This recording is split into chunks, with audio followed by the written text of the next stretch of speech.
It's Andy and Augie and Archie and Grandma Pat and I. And what's interesting is that this is the summer before he used. And I can see the clarity in his face. Archie Badura's high school career started off with great promise, but it did not take long for things to go off course. He was on the high school football team, playing football, was really excited about this opportunity.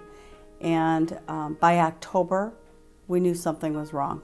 We knew something was desperately wrong.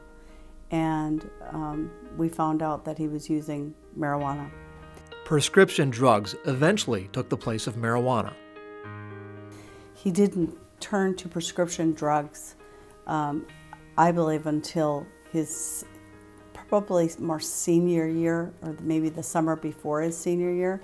He was in love with that high. Like, you know, it was a different high than, you know, smoking marijuana. It was just like, it really made his whole body just feel good. It just made him like not care about anything, and it just totally sucked him in. Archie's family fought to get him clean by enlisting the help of several organizations and professionals. We sent him to every kind of hospital. He went to a wilderness training. He was in addiction treatment centers. He actually went to a school and boarded for a time. We did absolutely everything to help Archie with his addiction. We just tried so much. We loved him and cared so much. We just didn't want him to go to death or, you know, to kill someone else. We always knew that that was a fear, but like, you just, I don't know, you just never look at it because you don't ever want it to come true. The Badura family's fears met reality when Archie moved in with his grandmother, used a prescription pain-relieving patch for a new high, and overdosed. Apparently, Archie decided to not only take a spoonful of the patch, but he ingest the entire patch. And when I got the call that he was in the emergency room, I was just dumbstruck. Archie survived the overdose. He was now over 18 years of age and could legally make all of his own decisions about treatment. And he decided to refuse his family's help.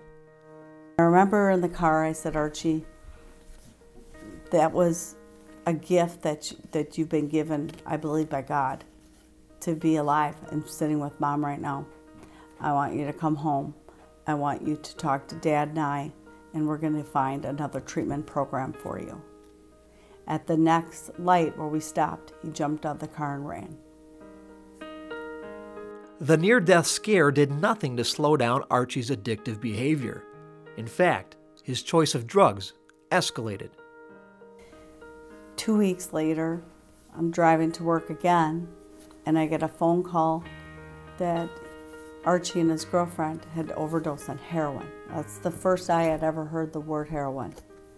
And they were at Oconomowoc Memorial Hospital. She was in a deep coma, and he was revived. Again, Archie survived the overdose. But when he went back to heroin just 3 months later, there would be no help. He was gonna go get that, you know, feeling. He was gonna go get that pleasure. It didn't matter, you know. I think the high was more important than family. It was more important than death, you know. He had to have it. Since Archie's death, Lori has done all she can to educate others about drug abuse by serving on various committees and bravely sharing her son's story with other families that may be in search of answers.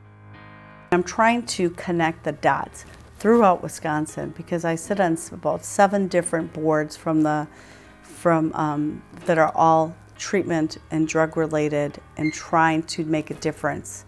Like his mother, Augie is also helping others by sharing Archie's story. He uses this bracelet he created in his brother's memory to start positive conversations about addiction. I wouldn't say it's a reminder of drugs, but I think it's a reminder of life. I think it's a reminder that a boy, if you knew him or not, died at 19 and had such a short life just from the craziness and like how you shouldn't take life for granted. And I don't think I've ever missed someone so much in my life.